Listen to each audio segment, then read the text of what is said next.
نماز میں شک کی دو صورتیں، اور جہاں تک شک کا تعلق ہے تو وہ نماز میں اضافے یا کمی کے مابین تردد کو کہتے ہیں. یعنی تردد یہ ہے کہ زیادہ پڑی ہے یا کم پڑی ہے. اس کی مثال یہ ہے کہ آیا اس نے 3 رکعت ادا کی ہے یا 4. اس صورت کی 2 حالتیں ہیں. نمبر 1، کسی ایک چیز پر یقین ہونا. زیادتی یا کمی میں سے کوئی ایک پہلو زیادہ راجح ہوگا. جو پہلو اسے راجح معلوم ہو اس بنا پہ نماز مکمل کر لے اور سلام پھیرنے کے بعد سجدہ سہو کرے. یعنی آپ کہتے 3 یا 4 تو آپ کو یقین زیادہ یہ ہے کہ 4 ہی پڑی ہیں، لیکن پھر بعد میں سلام کے 2 سجدہ سہو کر لیں.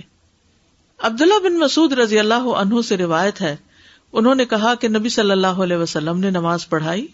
راوی حدیث ابراہیم کہتے ہیں مجھے یاد نہیں کہ آپ نے نماز میں اضافہ کر دیا تھا یا کچھ کمی کر دی تھی.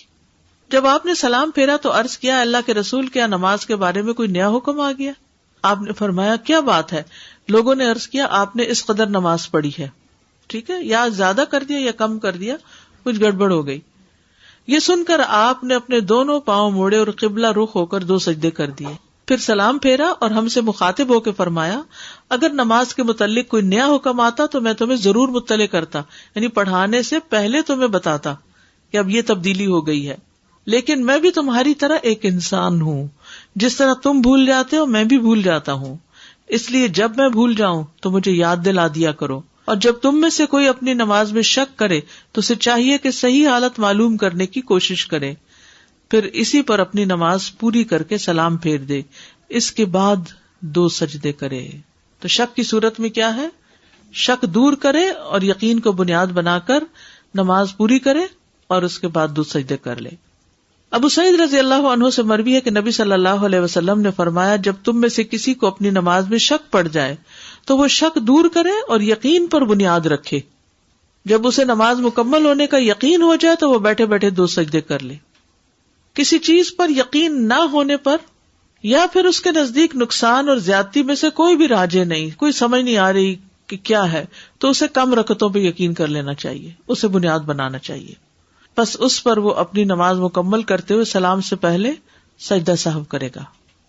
اس کی مثال یہ ہے کہ ایک شخص نے ظہر کی نماز ادا کی، 3ری رکعت میں اسے شک ہوا کہ آیا وہ 3ری رکعت میں ہے یا 4تھی میں.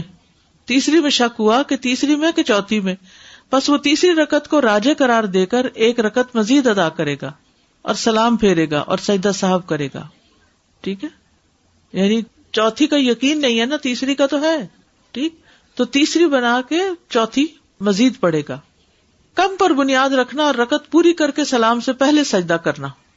ابن عباس سے مروی ہے کہ ایک مرتبہ عمر رضی اللہ عنہ نے ان سے پوچھا اے لڑکے کیا تم نے رسول اللہ صلی اللہ علیہ وسلم سے یا آپ کے کسی صحابی سے یہ مسئلہ سنا ہے کہ اگر کسی آدمی کو اپنی نماز میں شک ہو جائے تو وہ کیا کرے؟ ابھی یہ بات ہو رہی تھی کہ سامنے سے عبد الرحمن بن عوف رضی اللہ عنہ آ گئے. انہوں نے پوچھا کیا باتیں ہو رہی ہیں؟ عمر رضی اللہ عنہ نے فرمایا میں اس لڑکے سے یہ پوچھ رہا تھا کہ کیا تم نے رسول اللہ صلی اللہ علیہ وسلم سے یا آپ کے کسی صحابی سے یہ مسئلہ سنا ہے کہ اگر کسی آدمی کو نماز میں شک ہو جائے تو وہ کیا کرے؟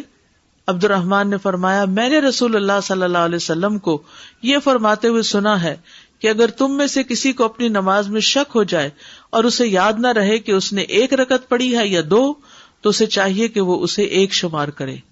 اگر 2 اور 3 میں شک ہو تو انہیں 2 سمجھے، 2 اور 3 میں شک ہو تو 2 سمجھے، 3 اور 4 میں شک ہو تو 3 شمار کرے.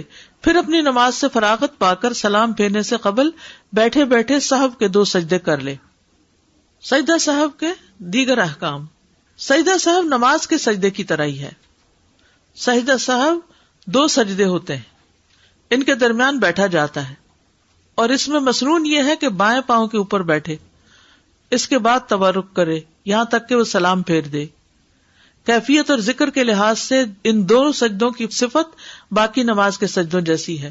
یعنی جیسے آپ کسی رکعت کے اینڈ میں جا کر 2 سجدے کرتے ہیں نا، تو آپ اپنا پاؤں کیسے کرتے ہیں؟ دایاں پیچھے موڑ لیتے ہیں اور بائیں پاؤں پہ بیٹھ جاتے ہیں، اور جب سلام پھیرنا ہو تو کیا کرتے ہیں؟ نیچے بیٹھ جاتے، تورک کرتے ہیں. تو سجدہ صاحب کے بھی ایسے ہی کریں گے.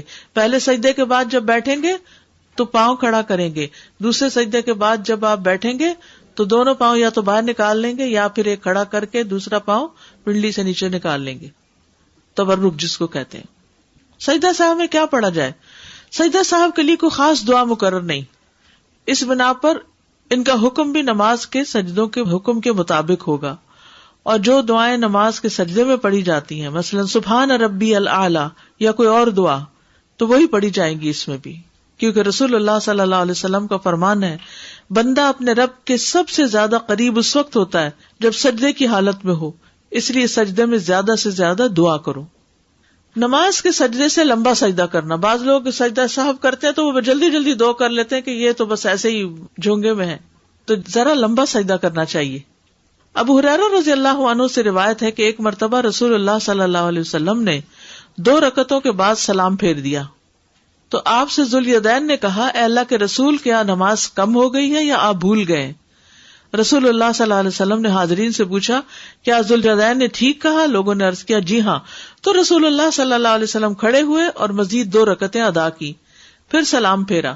اس کے بعد اللہ اکبر کہا اور پہلے 2 سجدوں کی طرح یا اس سے طویل سجدے کیے اور اپنا سر اٹھایا. یہ اہم بات ہے، آخری جملہ، پہلے 2 سجدوں کی طرح یا اس سے زیادہ طویل سجدے کیے پھر سر اٹھایا. نفل نماز میں بھی سجدہ صاحب کرنا ہوتا ہے، صرف فرائض میں نہیں ہے یہ. ابن عباس نے اپنے وتر کے بعد صاحب کے 2 سجدے کیے.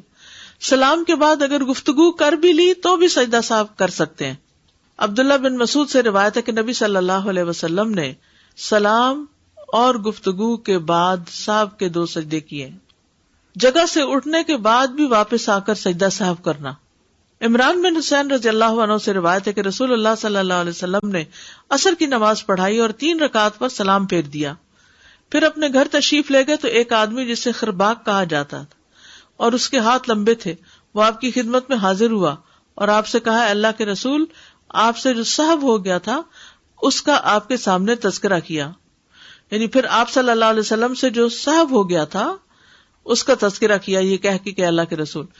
آپ غصے کی حالت میں اپنی چادر گھسیٹتے ہوئے نکلے، حتیٰ کہ لوگوں کے پاس آ پہنچے اور پوچھا، کیا یہ سچ کہہ رہا ہے؟ لوگوں نے کہا، جی ہاں. تو آپ نے 1 رکعت پڑھائی، پھر سلام پھیرا، 2 سجدے کیے، پھر سلام پھیرا.